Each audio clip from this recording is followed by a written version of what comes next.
Welcome to the berry-tramel Show.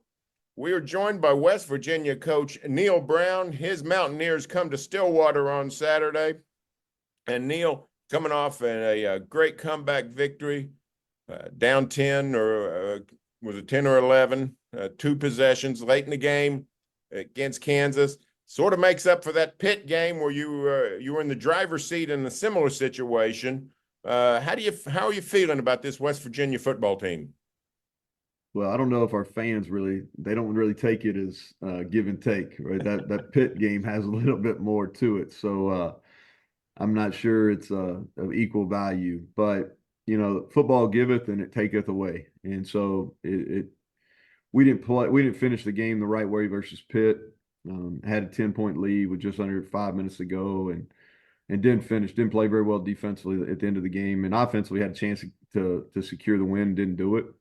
And the flip side of that is we come back down 11 with just a little bit over 5 minutes ago against a quality Kansas team. The record doesn't show it, but I think it will at the end of the year. They've got a good football team. But we got to stop when we needed to get a stop defensively, and then our quarterback was special. Garrett Greene was special the last two drives, and so a big win, and now really a tough ask going to Stillwater. I think it's the one, if not the toughest, one of the toughest venues to play at in the Big 12. Yeah, you mentioned Garrett Greene. We've seen Garrett for several years now. He's a guy that's grown into the job, really become a playmaker.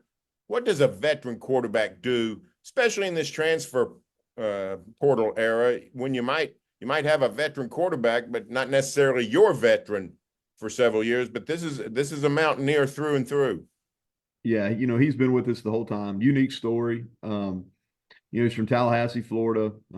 Baseball background. His dad's the bullpen coach for the Milwaukee Brewers, and so he grew up with athletics, but played baseball more than he did football growing up. He wasn't one of these quarterbacks that was in every 7-on-7 league and playing all over the country 7-on-7. So really went to Childs, his local high school there, and kind of just ran around and made a bunch of plays.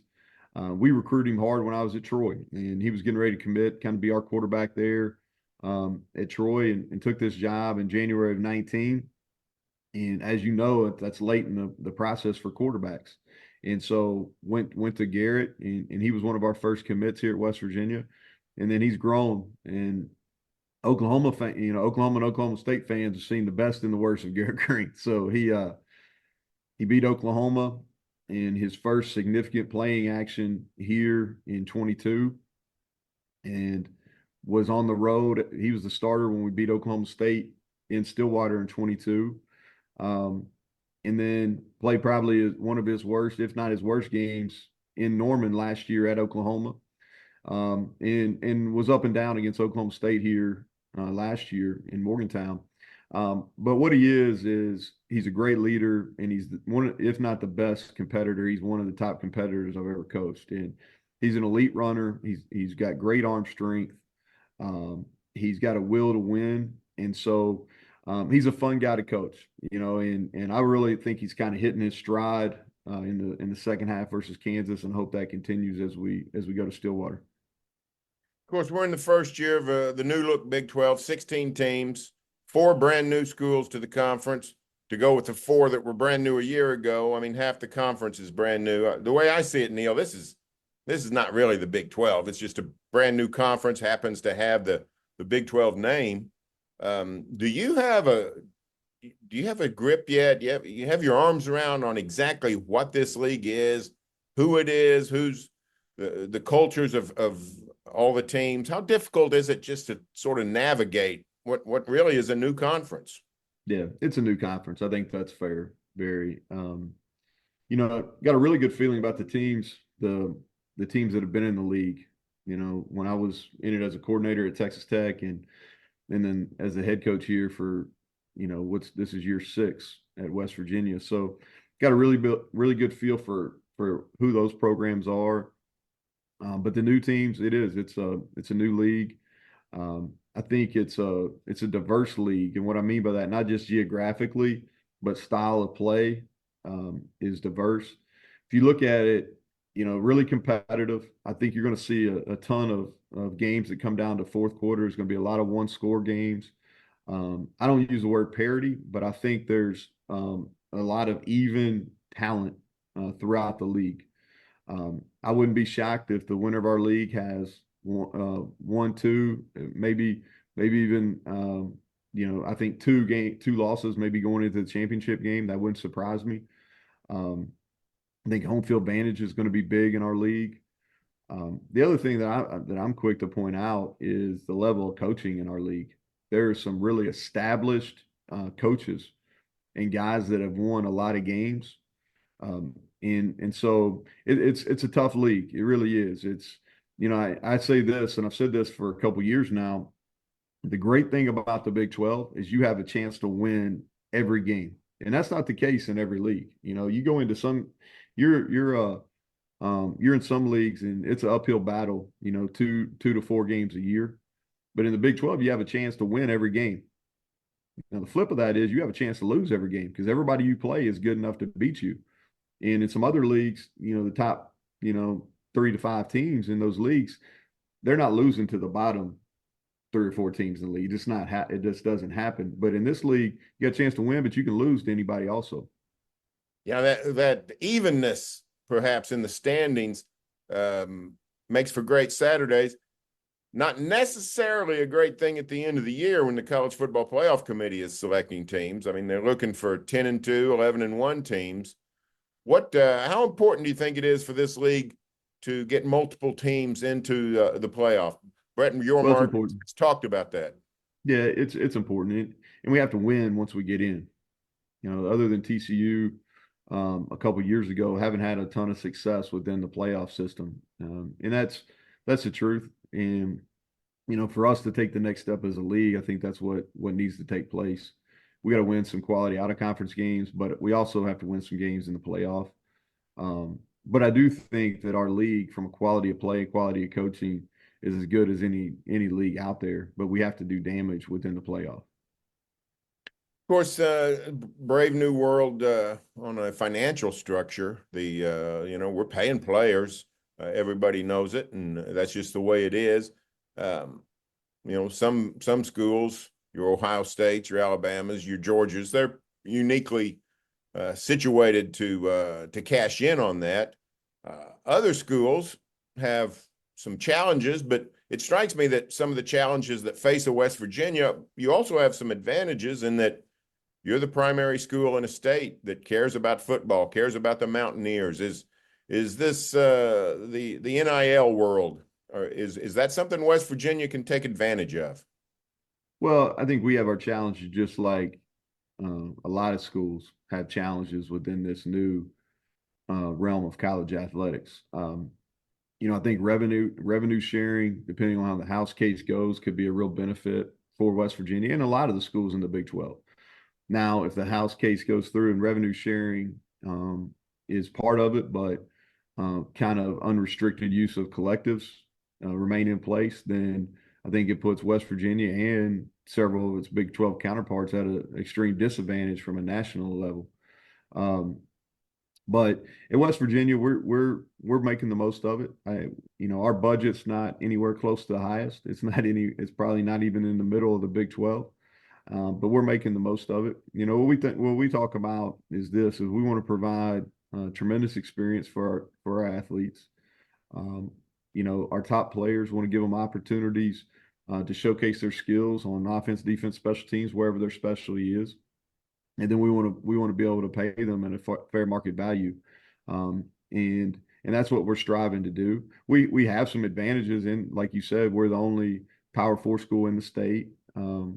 We have a tremendous fan base. There's a lot of pride around West Virginia and the Mountaineers, and how we do directly affects our university and state, probably unlike any other than Nebraska and Arkansas. But with that said, we just built a brand new children's hospital here. We're in the process of building a cancer center.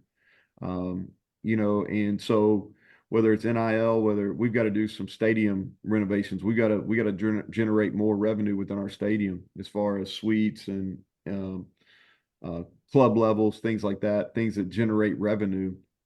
But where we run into issues here in West Virginia, it's the same people that are helping build the Children's Hospital, that are helping to build the Cancer Center. They're going to help renovate the stadium. Are the same people that got to help um, with NIL too. So there's some donor fatigue with that, and I get it. So that's our challenge. But we do have a strong interest, and we will find a way to be competitive, just like West Virginia always has. You know, along with the NIL, the transfer portal has gone crazy. Hard to keep up with who's where, who's not. How do you feel like West Virginia's fared in the portal race? Attracting players, retaining players. In some ways, that's the name of the game today. Yeah. Well, in 2022, when kind of the NIL changed college athletics, it was to our detriment. We lost 6 defensive starters. We went from a team that was one of the best defense teams in the country in 20, played real solid defense in 21, and then in 22 just completely fell off the map defensively, and we lose 6 starters. We weren't able to pay those guys. Since then, 23, 24, we've been able to retain our best players. I think that's been a good model for us. We were a little late to the party, but we've been able to retain our best players. We've had some hits and misses in the transfer portal. I think that's kind of across the board. In high school recruiting, there's a much longer process. It's usually a 2-year plus process at this level. The good and the bad about the student athlete that you're bringing in your program. You're able to have time to really how they learn, what kind of student are they, and I mean student in the classroom and in the football meeting room. You learn about their character. You learn about how they handle diversity, or not adversity, not diversity, how they handle adversity. And so because of the relationship that's built over time, and in the transfer portal, it's speed dating. You don't know a ton about them. You try to do as much homework as you can, but when you have such a small window to make decisions, you're going to make some mistakes, and we've made some mistakes here. We've had some misses. We've also had some hits and some guys that have really helped us and helped our program through the portal. Neal, when you look back at your career, you're not that old. You're not, I mean, you weren't coaching in the 1970s, the 1980s. When you look back just on your short career at how things have changed from who you're playing, how you're playing, how talent is collected, all these various things we've been talking about, is it difficult to adjust on the fly like that, to change your policies, to change your methods?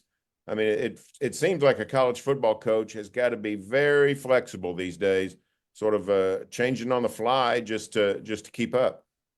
Yeah. So I'm in year 22. Sometimes that feels like it's flown by. Sometimes it's been dog years, right?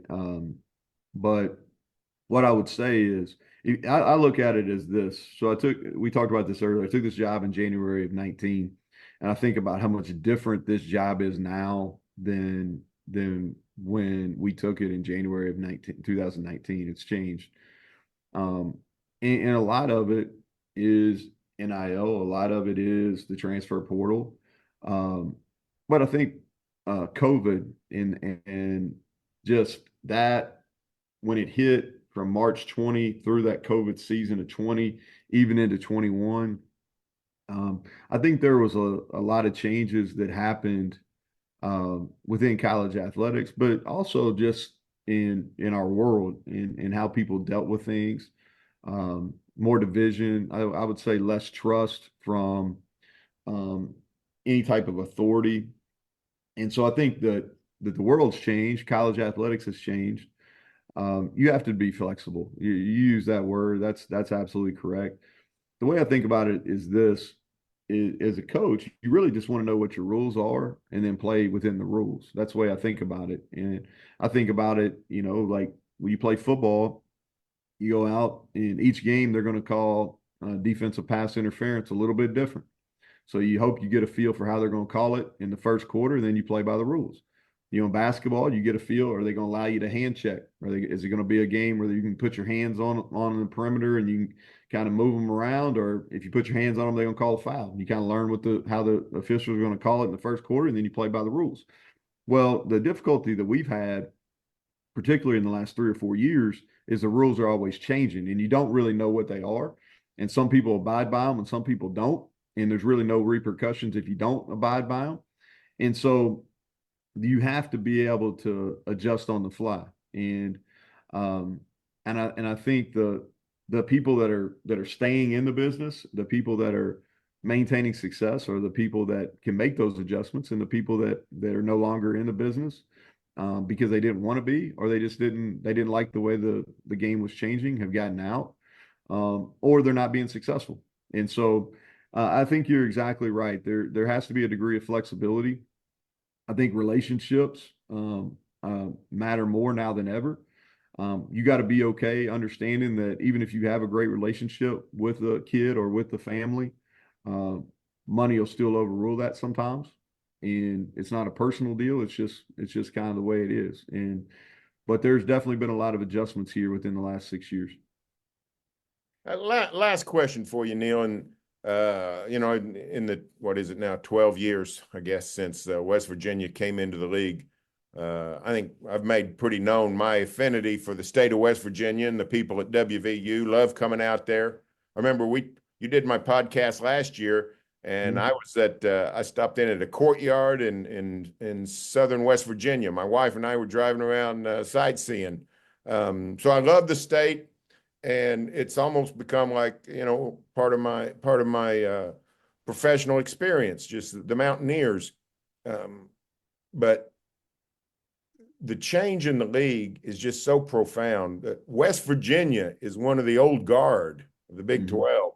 The Mountaineers came in with TCU, and I think they gave you a scheduling break in that. Correct me if I'm wrong. I think Arizona is the only Western team you actually have to go to. But I don't know if they gave us a scheduling break, Barry, because we play our next games are at Oklahoma State. We play Kansas State or Iowa State at home, Kansas State at home, then at Arizona. And then everybody, like the last 5 games of the year, plays a bye before they play West Virginia. So I would use that real loosely if they give us a break. But now we only do go west one time, but I don't know about giving us a break. Outside of Utah, I think you got 7 of the top 8 teams picked in the preseason poll besides yourself. But just the idea that the Big 12 is so new, and what the scheduling is so different. What would you like to see changed if this is how we're going to go forward? 9-game schedule, 16-team league, stretching from Morgantown to Tucson, from Provo to Orlando. Is there any changes in the scheduling model that you would like to see? Well, let me start with this. And so we're proud members of the Big 12. Our fan base is torn. It's taken them a while to kind of warm up to the Big 12. And it's just because of the geographic location. We're the easternmost team. It's hard for our fans to travel in the Big East for a number of years with a lot of natural rivalries, and our fan base could drive to games, right? With Cincinnati coming in the league, that's really the only drivable game for our fans, okay? And so, but what I quickly point out to our fans anytime there's a level of complaint is, what's the alternative? This is the best alternative. And so we need to be very thankful for those that helped us get in the league, and the league is changing. I don't know if it's changing for the betterment of West Virginia. All the schools we've added have been schools that are in better recruiting bases that we have here. But again, as the league evolves, it's good for West Virginia overall, and it keeps us in the fight. And that's what we got to do, is we've got to be able to stay in the fight. For me, and I'm speaking here as totally the head football coach at West Virginia, is we should play Central Florida and Cincinnati every year. And Cincinnati should be a rivalry game. We should really, the Big 12 and West Virginia and Cincinnati, in my opinion, should really pour into that. because it is drivable. It's a drivable game. Cincinnati can get here. We can get down. Our fans can get there. They've been in the league before. There's some history there where Cincinnati and West Virginia have played a number of times. And like we don't play them. One of the next couple of years we don't play them, which doesn't make sense. So I think that Central Florida and Cincinnati should always be on West Virginia's schedule. And so I think, when we start talking about a 16-team league, it's really hard. I don't think it's really important if we play a BYU once every 4 years. I don't think it matters. I don't think if it matters if we play Arizona or Arizona State. We can be in the same league and still not play each other. But I think we need to maintain the regional contests where those are played every single year. The Texas schools should play all the Texas schools every year. That's my opinion. I realize it's hard to do, but I think we can sometimes think that, well, everybody's got to play everybody. Well, West Virginia needs to go to Arizona State. Arizona State needs to come out here. Well, Arizona State really doesn't need to come out here. We really don't need to go out there. We need to play Cincinnati and Central Florida every year. And if you meet those schools in a championship game, great. Well, super. Well, I'm glad you're coming to Stillwater, though, Neal. Like I said, it's been great for me to get to know the West Virginians and pull for the Mountaineers whenever possible. And continued good luck and good luck on Saturday against OSU. Yeah, thanks, Barry. Thanks for having me on. You bet. Thanks a lot. Stay tuned for more college football every week on the Barry-Tramel Show.